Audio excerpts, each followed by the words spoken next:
नमस्कार, स्वागत है आपका इंडिया न्यूज़ इन खबर में और मैं हूं मनोज कुमार। हरियाणा विधानसभा चुनाव में स्थिति त्रिशंकु होती जा रही है और ऐसे में दुष्यंत चौटाला वहां पे किंग मेकर बन गए हैं, जो कि सत्ता की चाबी उनके पास ही आ गई है। और वैसे भी चाबी निशान वाली जननायक पार्टी पहले से ही है, उसके पास उसका चुनाव चिन्ह भी चाबी ही है। पिछले साल दिसंबर में उन्होंने जेजेपी के नाम से अपनी एक पार्टी बनाई थी और हरियाणा के कद्दावर सियासी परिवारों से ताल्लुक़ रखते हैं दुष्यंत चौटाला। राजनीति उनको विरासत में मिली है। उनके परदादा और पूर्व उप प्रधानमंत्री चौधरी देवीलाल ताऊ के नाम से काफ़ी चर्चित हैं पूरे हरियाणा के साथ साथ पूरे देश में। चुनाव से पहले दुष्यंत की पार्टी को विपक्षियों ने काफ़ी हल्के में लिया था, मजाक भी उनका उड़ाया जा रहा था। बच्चा पार्टी कहा जा रहा था कि ये तो बच्चों की पार्टी है, ये भला क्या करेगी विधानसभा चुनाव में। लेकिन चंद महीनों में ही दुष्यंत चौटाला ने देवीलाल की विरासत के वारिस के तौर पे अपने को उभारा और वो वारिस बनते जा रहे हैं। तो आखिर अब सबका ध्यान गया है कि ये कौन है दुष्यंत चौटाला और उनका क्या रिकॉर्ड है, खासकर राजनीति के क्षेत्र में। दुष्यंत चौटाला जेजेपी के अध्यक्ष संस्थापक भी हैं। 16वीं लोकसभा में वो हिसार के निर्वाचन क्षेत्र से सांसद चुने जा चुके हैं। 2014 के लोकसभा चुनाव में चौटाला ने हरियाणा जनहित कांग्रेस यानी भजन लाल के कुलदीप बिश्नोई पर जीत हासिल की थी। इसके बाद उसका नाम लिम्का बुक ऑफ रिकॉर्ड में भी दर्ज किया गया दुष्यंत चौटाला का। दुष्यंत चौटाला का जन्म 3 अप्रैल 1988 को हुआ है। अजय चौटाला और नैना चौटाला के घर में। दुष्यंत हरियाणा के पूर्व मुख्यमंत्री ओम प्रकाश चौटाला के पोते हैं।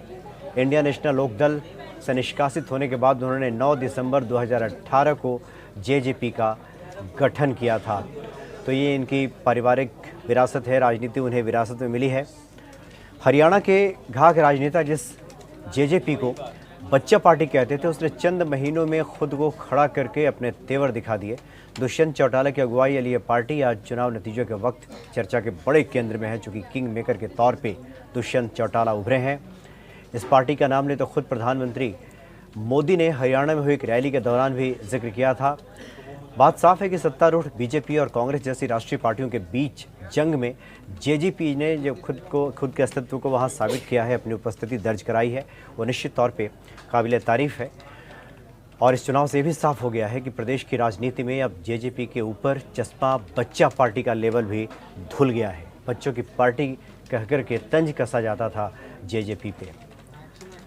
और पिछले साल गोहाना रैली के दौरान चौटाला परिवार में विघटन का बीज पड़ा। उसके बाद इस सियासी परिवार की रार कुछ इस तरह सड़कों पे आई कि आईएनएलडी सुप्रीमो व दुष्यंत चौटाला के दादा ने पार्टी छोड़कर जाने वालों को गद्दार तक कह दिया था। बाद में दादी के निधन पर यह परिवार जरूर इकट्ठा हुआ, लेकिन सियासत की राहें तमाम चर्चाओं के कयासों के बीच जुदा रही और 11 महीने में ही जेजेपी ने कमाल कर दिखाया है।